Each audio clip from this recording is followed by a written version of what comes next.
ఈ రోజు సిద్ధార్థ రెడ్డి గారు ఎదిగినాడు, చాలానే ఎదిగినాడు, పర్లే ఆడాడు గుర్తుపడతారు. ఈ బెంగళూరులో కూడా ఆడ సెల్ఫీలు అడుగుతారు నన్ను. కానీ నేను ఈ స్థానంలో నిలబడినా అంటే దానికి కారణం వైఎస్ జగన్మోహన్ రెడ్డి గారు, వైఎస్ఆర్ కాంగ్రెస్ పార్టీ. దాన్ని మర్చిపోతే ఎవరికి కూడా ప్రగతులు ఉండవు. ఈ రోజు చాలా పార్టీలు అడుగుతాయి, ఏం సిద్ధార్థ మా పార్టీలో ఒకసారి ఎమ్మెల్యే టికెట్ ఇస్తామని. కానీ ఈ స్థానానికి రావడానికి గల కారణం ఏం లేనప్పుడు మనల్ని ప్రోత్సహించినోడు గొప్పోడు, అన్ని ఉన్నప్పుడు ఎవడైనా పిలిచాడు. ఏముంది దాంట్లో? ఈ రోజు 4 మంది ఎంపీలు పోయినారు తెలుగుదేశం పార్టీకి. వాళ్ళని 10 మంది గుర్తుపడతారన్నా, వాళ్ళని ఎంపీలుగా చూస్తారన్నా, వాళ్ళ కాడ డబ్బు లేని 10 మందికి తెలిసిందన్నా దానికి కారణం వైఎస్ జగన్మోహన్ రెడ్డి, వైఎస్ఆర్ కాంగ్రెస్ పార్టీ. దాన్ని మర్చిపోయి వాళ్ళేమనుకుంటున్నారు, సొంత బలం అనుకుంటున్నారు. మా కాడ లెక్కుంది కాబట్టి చంద్రబాబు నాయుడు పిలుచుకున్నాడు అనుకుంటున్నారు. మా పైన చంద్రబాబు నాయుడుకి ఈ పరిహితమైన లవ్వు అనుకుంటున్నారు. చేరినాక తెలుస్తుంది లవ్వు చేయాలని. మీరు ఒక 2 నెలలు ఉంటే మీరు ఎంతసేపు ఉంటే ఇంకా 1 సైడ్ లవ్వే. మీరు చంద్రబాబుని ప్రేమించాల్సిందే, ఆయన ప్రేమించాడు.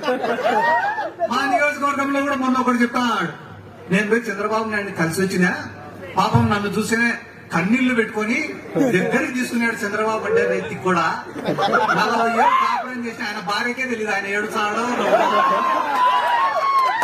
అట్లాంటి నిన్ను చూసి నవ్వుతాడంటే అయ్యే పని, ఏడుస్తాడంటే అయ్యే పని, ఎట్లా నమ్మిదవరా నువ్వు అంటే. ఇట్లాంటి వ్యక్తులందరూ పార్టీని విడిచిపెట్టి పోతే కూడా ఒకటి నేను చెప్పదలుచుకునేది ఏమన్నా అంటే, మళ్ళా మీ కుటుంబం గురించే చెప్పాలన్నా. పార్టీ వచ్చిన మొదటి రోజు నుంచి ఈ రోజు వరకు ఆ పార్టీ కోసం కష్టపడతా అనే కుటుంబం మేఘా పార్టీ కుటుంబం. వాళ్ళు పూటకొక కడువ మార్చేటోళ్ళు కాదు, వీలైతే సాయం చేసేటోళ్ళే తప్ప ఎవరి దగ్గర నుంచి ఏం ఆశించేటోళ్ళు కాదు. ఎందుకంటే డబ్బులు అందరి కాడు ఉన్నాయి ఈ కాలంలో. ఆ కోకాపేటలో ఎకరం ఉంటే 100 కోట్లు. ఎవరి కాడ డబ్బులు లేవు, డబ్బుకు విలువ లేదు. డబ్బు ఉండడం ముఖ్యం కాదు, ఆ డబ్బును ఖర్చు పెట్టే గుణం కూడా ఉండాలా. 10 మందికి సాయం చేసేదానికి ఆ గుండె కూడా ఉండాలా.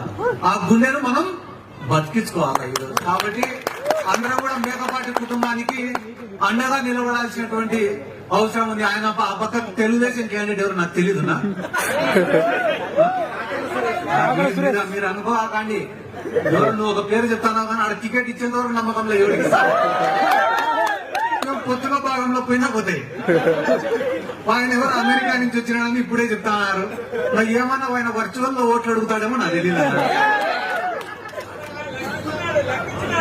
ఏందన్నా లెక్కలో ఉండే పెద్ద బొక్కలు కూడా బయటకొస్తాయి. ఏ పార్టీకైనా, ఏ రాజకీయ పార్టీకైనా ఒక పార్టీ, ఒక నాయకత్వం, ఒక సిద్ధాంతం అనేది ఉండాలి. ఏ రాజకీయ పార్టీ పుట్టినా కూడా ఒక సిద్ధాంతం కోసమే పుట్టిండేది. కూడు గూడు గుడ్డ అని చెప్పి ఒక పార్టీ పుట్టింది. తెలుగువాడి ఆత్మగౌరవం కోసం అని చెప్పి ఒక పార్టీ పుట్టింది. పెట్టుబడిదారులకు వ్యతిరేకంగా అని చెప్పి ఒక పార్టీ పుట్టింది. సమసమాజ స్థాపన అని చెప్పి ఒక పార్టీ పుట్టింది. వైఎస్ఆర్ ఆశయ సాధన కోసం అని చెప్పి ఒక పార్టీ పుట్టింది. తెలంగాణ రాష్ట్రాన్ని సాధించడమే ధ్యేయం అని చెప్పి ఒక పార్టీ పుట్టింది. ఏ సిద్ధాంతం లేని పార్టీ కూడా ఒకటి ఉంది, అది జనసేన పార్టీ. చంద్రబాబు నాయుడు ముఖ్యమంత్రి చేసేదానికి పుట్టిన పార్టీ చంద్రబాబు ఇంటికి పెట్టుకునే పార్టీ. కాబట్టి ప్లీజ్ సబ్స్క్రైబ్ .news